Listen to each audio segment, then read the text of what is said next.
தமிழ் உறவுகள் அனைவருக்கும் வணக்கம். இந்தி பேச முடியாவிட்டால் நாட்டை விட்டு வெளியேறுங்கள், எச்சரிக்கும் பாஜக அமைச்சர். இந்த தலைப்பில் தான் இந்த காணொலி நம்ம பேச இருக்கோம்.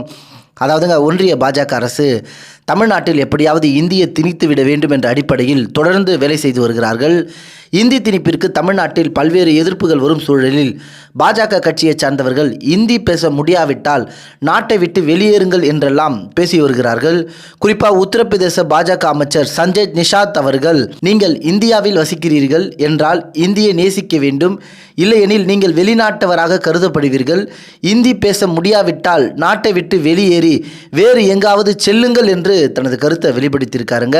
இவரின் இந்த அபத்தமான கருத்துக்கு சமூக வலைதளத்தில் பலரும் பதிலடி கொடுத்து வருகிறார்கள்.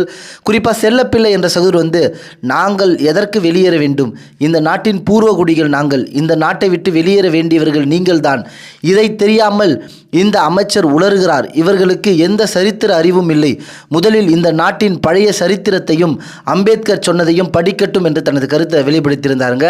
அதேபோல் சிம்பு என்ற ஒரு ஐடியிலிருந்து, இந்தியா என்பது தனி நாடு இல்லை, மாநிலங்களின் ஒன்றியம், தனிநாடு கோரிக்கைக்கு கொண்டு வந்து விடாதீர்கள் என்று தனது கருத்தை பதிவு பண்ணியிருந்தாருங்க. இந்தி பேச தெரியாவிட்டால் நாட்டை விட்டு வெளியேறுங்கள் என பாஜக அமைச்சர் பேசியிருப்பதை நீங்கள் எப்படி பார்க்குறீங்கன்றதை உங்களுடைய கருத்துக்களை தெரியப்படுத்துங்க. நன்றி, வணக்கம்.